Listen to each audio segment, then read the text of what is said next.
નમસ્કાર મિત્રો, આજે આપણે વાત કરવાના છીએ અમરેલીની દીકરી સાથે પરીક્ષા આપવા જતાં બનેલી ઘટના. અમરેલી જિલ્લામાં રસ્તાઓના કિનારે ઊભેલી સુકાઈ રહેલી બોરડીના ઝાડીઓ અને કાચા પાકા મકાનો વચ્ચે એક નાનું ધૂળથી ભરેલું ગામ. આ ગામમાં રહેતો હતો શંકરભાઈ, એક ગરીબ મજૂર, શરીરે પાતળો, પરસેવાના પણ ચબૂક મારતો હોય એવું હાડપિંજર જેવો માણસ, પણ દિલ એટલું મોટું કે પોતાની જાત કરતાં દીકરીના સપના વિશાળ રાખતો. શંકરભાઈની 17 વર્ષની દીકરી રીમા બુદ્ધિથી તીવ્ર, પરંતુ ગરીબીના ઘેરા ઝાંખા તળાવમાં ઝઝૂમતી. શાળાના શિક્ષકોથી લઈને ગામના લોકો સુધી સૌ કહેતા, આ છોકરી કંઈક તો બનીને બતાવશે જો એની પાસે અભ્યાસના સાધન હોત તો. પણ એ સાધનો કોણ આપશે? રાત્રે ઘણી વખત શંકરભાઈ પોતાને જ પૂછતો, દીકરી માટે શું કરી શકું? રામ મને શક્તિ આપી દેજે. દિવસે ખેત મજૂરી, રાત્રે ઈંટ ભઠ્ઠી પાસે કામ, અને મધ્યરાત્રે ગામમાં કોઈને ઊંટગાડામાં માલ ઉતારવાનું કહેતો, પણ એમની હિંમત ના તૂટે. તેથી જ ધીમે ધીમે રીમાના જીવનમાં એક સપનું જન્મ્યું, શિક્ષિકા બનવાનું, ગરીબ બાળકોને શીખવવાનું.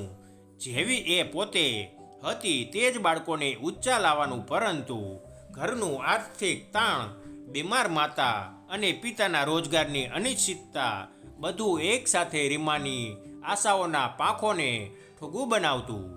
એક દિવસ શાળામાંથી જાણકારી મળી, તમે ભરતી બોર્ડની પ્રાથમિક શિક્ષકની પરીક્ષા આપી શકો છો. એ દિવસે રીમા શાળાથી ઘરે આવી ત્યારે એની આંખોમાં અજીબ ચમક હતી. પપ્પા, હું પરીક્ષા આપું ને? ફોર્મ ફી 450 રૂપિયા છે.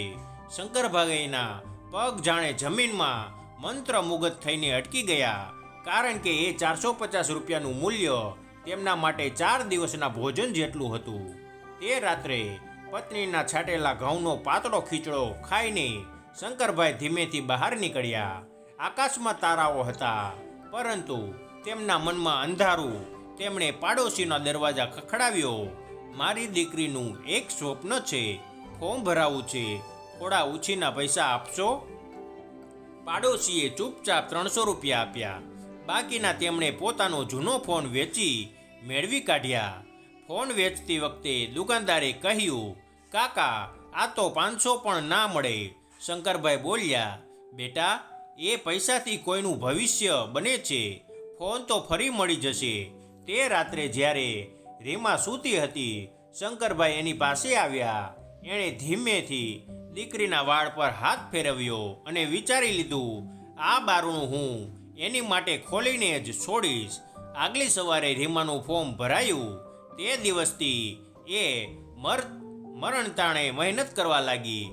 મોટા કોચિંગ તો દૂર ગામમાં આવતા. જૂના નોટ્સ, જૂના મોડેલ પેપર્સ અને બેટરી લેમ્પનું પીળું અંજવાળું એ જ એના શિક્ષક. પિતા રોજ કામ પરથી આવીને પૂછતા, દીકરી, બધું સમજાયું ને?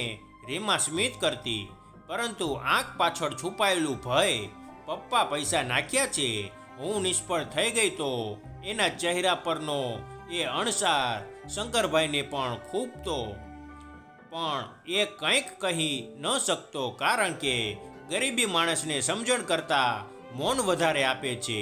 પરીક્ષા પહેલા એક દિવસ શંકરભાઈએ પોતાનું જૂનું ટાઇટન ઘડિયાળ કાઢ્યું. ઘડિયાળની કાચ તૂટેલી, પટ્ટો અડધો ફાટેલો, પણ તેઓએ તે સાફ કર્યું, રીમાની કાંધી પર મૂક્યું.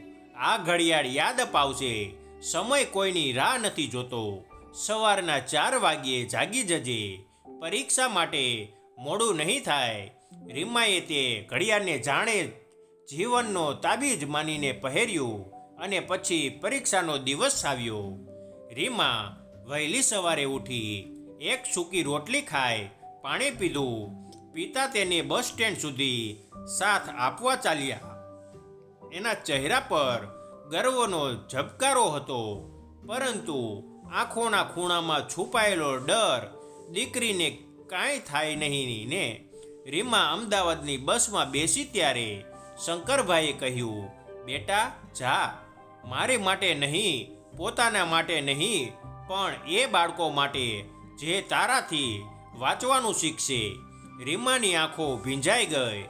બસ ચાલી પડી, પરંતુ એના મનની દોડ એક ક્ષણે જ શરૂ થઈ ગઈ હતી. સમય સામેની દોડ, ગરીબી સામેની દોડ, જીવન સામેની દોડ. બસ અમદાવાદની બાઉન્ડ્રી લાઇન પાસે પહોંચતી હતી ત્યારે સવારે સૂરજ ધીમે ધીમે ઉગતો હતો. રીમા બારીમાંથી બહાર જોઈ રહી હતી. શહેરની ઊંચી ઇમારતો હવે દેખાઈ રહી હતી. ગામના માટીના ઘરો કરતાં કેટલી અલગ. એના મનમાં વિચાર, પપ્પાના ઉછીના પૈસા, પપ્પાનું જૂનું ઘડિયાળ, પપ્પાના સપના, કંઈ ખોવાઈ ન જાય. બસ વસ્ત્રાપુર પાસે ધીમી થવા લાગી. ટ્રાફિકનો શોર, હોર્ન, બ્રેક, લોકોની હલચલ. બસના ડ્રાઈવરે કહ્યું, બેન આગળ ઉતરી જજો, આથી આગળ ફાસ્ટ નહીં જાય. રીમા ઓટો શોધવા લાગી. એક ડ્રાઈવર બોલ્યો, બેસો બેન, હું લઈ જાઉં. ક્યાં જવું છે? પરીક્ષા કેન્દ્ર રિવરફ્રન્ટ પાસે. ભાડું 180 થશે. રીમાના હાથમાં પૈસા મર્યાદિત હતા. પોતાને માટે નાસ્તો ખરીદેલો પુસ્તકાલયનો રદિયો પણ એણે વિચાર્યું. નાસ્તો છોડીને ભાડું આપવું પડશે. એ બિનશરતી બેઠી ગઈ. ઓટો ચાલી, પરંતુ 2 કિલોમીટર જતાં ટ્રાફિક ભારે ઢગલો અકબંધ. ઓટો અટકી ગઈ. ડ્રાઈવરે કહ્યું, બેન આટલા ટ્રાફિકમાં હું કઈ રીતે લઈ જાઉં? તમે ઉતરી જાઓ તો સારું. રીમાનું દિલ ધડાક સાથે તૂટી પડ્યું. ઘડિયાળમાં નજર કરી. પરીક્ષા શરૂ થઈને 20 મિનિટ બાકી. એને લાગ્યું કે સમય એની સામે દોડે છે અને એ પોતાની જગ્યા પર અટવાઈ ગઈ છે. રીમાએ દોડીને રસ્તા પરથી પસાર થવાનો પ્રયત્ન કર્યો, પરંતુ લોકોનો વહીવટ એટલો જડબેસલાક હતો કે એક કચરો ભરેલો ટ્રક અને બસ વચ્ચે એ ફસાઈ ગઈ. એના કપડાં ધૂળથી ભરાયા. શ્વાસ અટકી ગયો. એને થોડી બેચેની થવા લાગી. એ ક્ષણે એ ફૂટી પડી. ચોકી પાસે ઊભેલા પોલીસ સિપાહીને તેણે જોરથી બોલાવ્યું, કાકા બચાવો, મારું પરીક્ષા કેન્દ્ર દૂર છે. પપ્પા ઉછીના પૈસા લઈને મોકલ્યા છે. જો હું મોડું થઈ ગયું તો. શબ્દો તૂટેલા, શ્વાસ હાફેલો, આંખો ભીની. પોલીસવાળો પહેલાં તો સમજ્યો નહીં. બેટી આમ રસ્તા પર રડશો નહીં. બધાને મોડું થાય છે. સમયસર નીકળવું જોઈતું. રીમાએ ખીજને પર કરેલી અને વાળી વેળાએ એણે આખું સત્ય એક જ વારમાં કહી નાખ્યું. કાકા હું ગામથી આવું છું. મારા પપ્પા બહુ ગરીબ છે. મારી પરીક્ષા માટે પૈસા ઉછીના લીધા છે. હું પહોંચું નહીં તો પપ્પા માની લે કે મેં મહેનત નહીં કરી હોય. હું શું કહું એમને? કૃપા કરીને મને પહોંચાડી દેજો, નહીં તો હું. એ વાક્ય પૂર્ણ પણ ન કરી શકી. એ તૂટી પડી. ચેકપોસ્ટ પાસે એક લેડી પોલીસ, નામ કાવ્યા, ઉંમર 29, પોતે પણ એક ગરીબ ઘરની દીકરી રહી હતી. એને રીમામાં પોતાનો ભૂતકાળ દેખાયો. કાવ્યા તાત્કાલિક રીમા પાસે આવી. એના ગાલ પરના આંસુ પોછી બોલી, દીકરી ડરશો નહીં. અત્યારે તારી પરીક્ષા બચાવી એ મારી જવાબદારી છે. બીજો પોલીસ બોલ્યો, મેડમ ટ્રાફિકમાં ગાડી કેવી રીતે જશે? 10-12 મિનિટમાં પહોંચવું મુશ્કેલ છે. કાવ્યાએ કડક અવાજમાં કહ્યું, મુશ્કેલ એ છે જે માણસ હરાવે. આ દીકરાનું પેપર નહીં જાય. બસ તેણે તરત જ વોકી ટોકીથી કંટ્રોલ રૂમને કોલ કર્યો. કંટ્રોલ, કાવ્યા 42, એક સ્ટુડન્ટ ઇમરજન્સી, પરીક્ષા 10 મિનિટમાં છે. અમને માર્ગ ક્લિયર જોઈએ. વોકી ટોકીમાંથી અવાજ આવ્યો, ક્લિયર કરો. તરત આદેશ મળતા જ રોડ પરના પોલીસો એ રસ્તો સાફ કરવા લાગ્યા. ટ્રાફિક થોડી જ સેકન્ડોમાં અલગ થવા લાગ્યું. કાવ્યાએ રીમાને પકડીને પોલીસ જીપમાં બેસાડી. એણે સાયરન ચાલુ કર્યું. ધડાકા સાથે રીમા કાંપતી હતી. કાવ્યાએ એની કાંધ પર હાથ રાખીને કહ્યું, દીકરી તું ચિંતા ન કર. તારા મા બાપે જે આશા રાખી છે એ હું તૂટવા નહીં દઉં. જીપ સડક પર ચમકી. ટ્રાફિક અલગ પડતો ગયો. સાયરનનો અવાજ જાણે રીમાના કાનમાં આશાનું સંગીત બની ગયો. દરેક સેકન્ડ અમૂલ્ય. દરેક મિનિટ જીવનની ચાવણી. રીમાની આંખો ઘડિયાળ પર જ અટકી હતી. 10 મિનિટ, 9, 8, હરેક વળાંક પર કાવ્યાની જીભ જાણે પવનને ચીરીને દોડતી હતી. અમારી સાહસિકતા, ફરજ અને માનવતાનો ચમત્કાર રસ્તા પર દેખાતા લોકોએ ચોંકીને જોયો. જીપ પુલ પાસેથી વળીને રીમાના પરીક્ષા કેન્દ્ર તરફ આવી રહી હતી, પરંતુ પરિસ્થિતિ સરળ નહોતી. કેળવણી મંડળના કેન્દ્ર આગળ ફરી ભીડ. કાવ્યાએ બ્રેક માર્યા વિના ચીસ પાડી, હટો, ઇમરજન્સી છે. અવાજ સાંભળતા જ લોકો બાજુએ થયા. જીપ સીધી ગેટ પાસે પહોંચી ગઈ. જ્યારે કાવ્યાએ દરવાજો ખોલ્યો, રીમા ઓલમોસ્ટ પડી જતી હતી. એના પગ પર થરથર હતા, પણ એ દોડી એડમિટ કાર્ડ હાથમાં, ઘડિયાળમાં 1 જ મિનિટ. ગેટ પરના શિક્ષકોએ એડમિટ કાર્ડ જોયું અને કહ્યું, છોકરી, જો 2 મિનિટ પણ મોડું થાત તો. રીમા શ્વાસ રોકીને બોલી, મારી પોલીસ મમ્મી છે, એ મને બચાવી ગઈ. પરીક્ષા હોલનો ગેટ બંધ થતો હતો. રીમા દોડીને અંદર ગઈ એટલી ઝડપથી કે એના શ્વાસ પણ પાછળ રહી ગયા હતા. હોલમાં પ્રવેશતા જ મોનિટરે ઘડિયાળ સામે જોયું અને કહ્યું, આખરી મિનિટ હતી. 1 મિનિટ મોડું થતું હોત તો અમે તમને અંદર ન લેતા. રીમાએ ક્ષણે માત્ર ધન્યવાદ મેડમ એટલું જ કહી શકી, પણ એ શબ્દોમાં ખૂબ બધું છુપાયેલું હતું.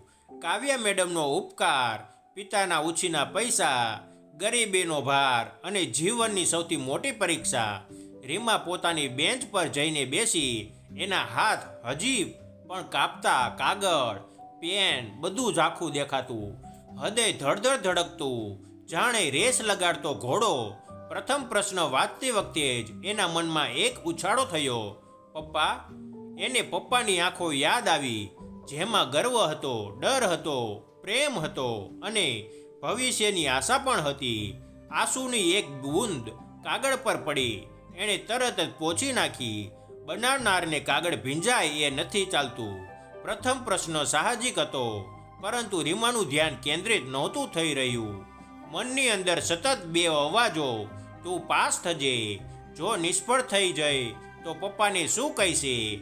અને સાથે ત્રીજો અવાજ, કાવ્યા મેડમનો, દીકરી, તું નિર્ભય લખજે, તારો સમય મેં બચાવ્યો છે. એ અવાજ રીમાના મનને હળવો કરી રહ્યો હતો. વેળા વેળા રીમા ઘડિયાળ જુએ, પોતાનું જૂનું તૂટેલું ઘડિયાળ, જે આજે જીવનના સૌથી મોટા સમયની સાક્ષી હતી. ઘડિયાળની સોય જાણે કહેતી, અહીં સુધી લાવવા માટે ઘણા લોકોની મહેનત છે. હવે તું તારી મહેનત દેખાડ. પરીક્ષા શરૂ થયા પછી 40 મિનિટ થયા ત્યારે અચાનક પવનનો ઝાટકો આવ્યો. બારી અડધેથી બંધ થઈ અને ધડાકાથી લાગી. અચાનક અવાજથી ઘણા વિદ્યાર્થીઓ ચોંકી ગયા, પણ રીમા એનું હૃદય ઠરી ગયું, કારણ કે એ અવાજ એને પોતાના પિતાના ગુસ્સાની યાદ અપાવતો હતો. મોડું થઈ ગયું તો પિતાના તે શબ્દો એક ચાકુની જેમ મનને કાપતા. એક ક્ષણે રીમાનું બેલેન્સ ફરી ડગમગાયું. એની પેન હાથમાંથી પડી ગઈ. એ ઝૂકતી વખતે એના હાથમાં હળવો કંપારો કે મન ફરી તૂટી ન જાય. પણ એણે પોતાને મનમાં કહ્યું, રીમા, આ પવન બારી બંધ કરે છે, પરંતુ તું તારી મંજિલના દરવાજા બંધ ન થવા દેતી. એક સમય પછી રીમાએ પોતાની ગતિ પકડી, પ્રશ્નો સમજવા લાગી. અનેક પ્રશ્નો એણે આત્મવિશ્વાસથી લખ્યા. એના અંદરથી એક શક્તિ ઉભરી. હું ગરીબ હોઉં કે ગામની, પણ સપના શહેરની દીકરી જેવા જ હોય છે. તે ઝડપથી લખવા લાગી. મોનિટર પણ દૂરથી જોઈને મનમાં બોલી ગઈ, આ છોકરી કંઈક કરવાની છે. જ્યાં સુધી બધું સરસ ચાલતું હતું ત્યાં સુધી. જીવનને વાંધો ક્યાં? છેલ્લી 10 મિનિટ બાકી હતી ત્યારે ગલીમાંથી જઈ રહેલા વાહનનો મોટો અવાજ આવ્યો. પૂરો હોલ હલ ચલાઈ ગયો અને રીમાનું ધ્યાન તૂટી ગયું. તેની આંખોમાં ફરીથી પપ્પાના ઉછીના પૈસા, માતાની દવા અને પોતાની ભૂલોની ભયાનક છબીઓ જીવત થઈને ફરી આવી. તેને લાગ્યું, જો હું નિષ્ફળ થઈ જાઉં તો પપ્પાના સપના તૂટી જશે. પોલીસ, કાવ્યા મેમનો વિશ્વાસ, મારી પોતાની મહેનત. એ ડરી ગઈ. શ્વાસ ઝડપથી ચાલવા લાગ્યો. લાગ્યું કે હદે બહાર આવી જશે, પણ બસ એ જ ક્ષણે એના મનમાં બીજી છબી કાવ્યા મેડમની આંખો, તેમનો શબ્દ, દીકરી તું ભય ન રાખ, તારા માટે રસ્તો સાફ કર્યો છે, હવે તારે પોતાની મંજિલ સાફ કરવાની છે. આ શબ્દોએ એમાં ફરી જીવ પોકાર્યો. છેલ્લી મિનિટો રીમાએ ધડાકાભેર લખી. હવે એ રડતી નહોતી, એ મજબૂત બની ગઈ હતી. બેલ વાગ્યો. મોનિટરે પેપર લઈ લીધા અને રીમા ઊભી રહી. લાગ્યું કે એનું ટેન્શન, એની શંકા, એની ગરીબી આજની પળમાં થોડીક દૂર થઈ ગઈ. પરીક્ષા પૂરી થતાં એ બહાર ગઈ અને જ્યાં એ ગેટ તરફ વધી ત્યાં જ કાવ્યા મેડમ ઊભેલી હતી સ્મિત સાથે. રીમાએ દોડીને જઈને કાવ્યાના પગે હાથ લગાવી દીધા. મેડમ, હું લખી આવી આપને લીધે. કાવ્યા એને ઊભી કરી દીધી. દીકરી, તું લખી આવી એટલે મારું કામ સફળ થયું.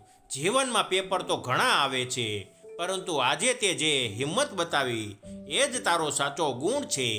તારી આંખોમાં જે શક્તિ છે તે કોઈને ક્યારેય હારવા નથી દેતી. રીમા તો વળી ફરી રડી પડી. તે દોડી જઈને કાવ્યાને ચાપટી પડી. એવા રડે કે જાણે સાચા સંબંધો મળે. કાવ્યા મેડમે એની પીઠ પર હાથ ફેરવ્યો.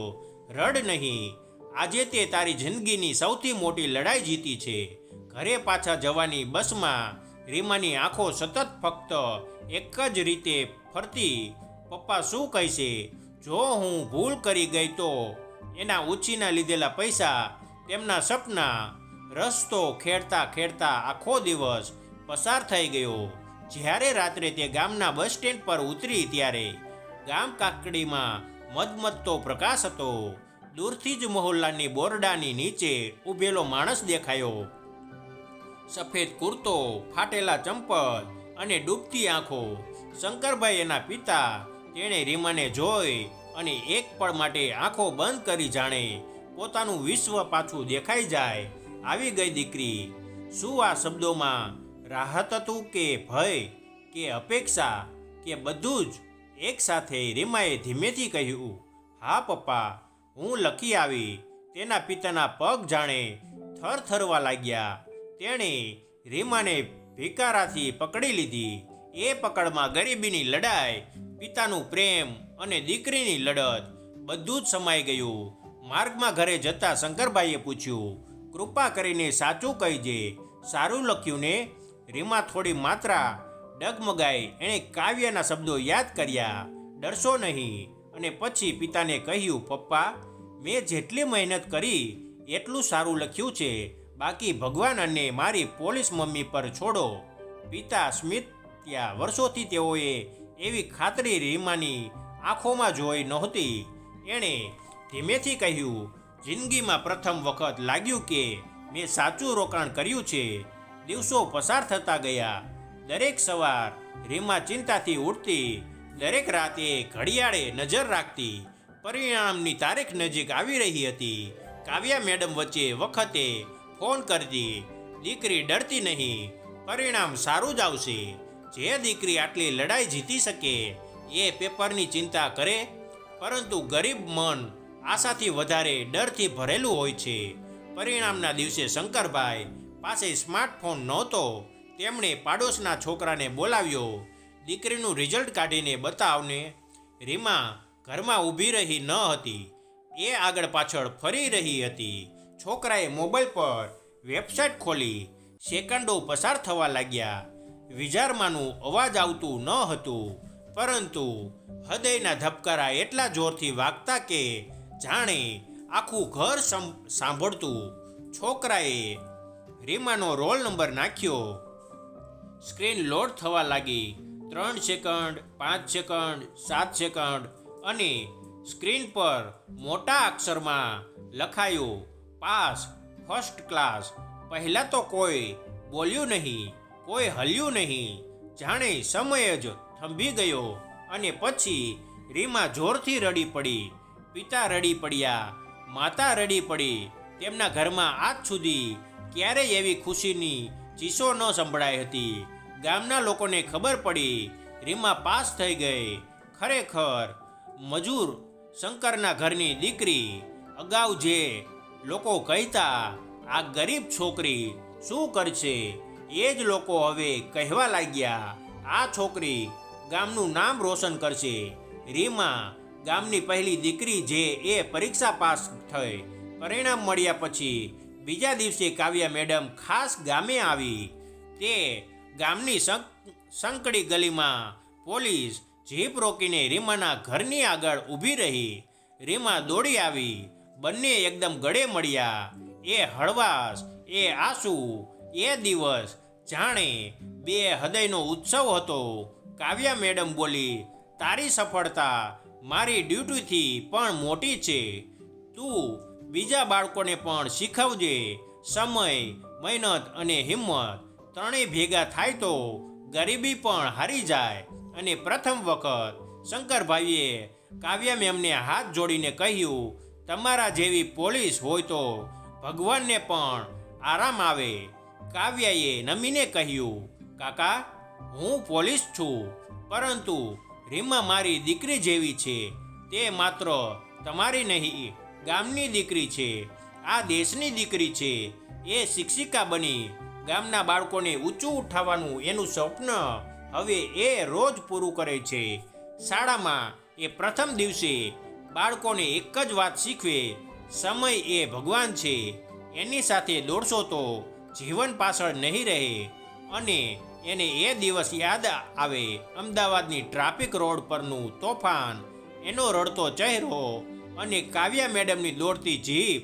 તે દિવસ જો કાવ્યા મેડમ ન હોત તો કદાચ એનું ભવિષ્ય ટ્રાફિકમાં જ ફસાઈ ગયું હોત.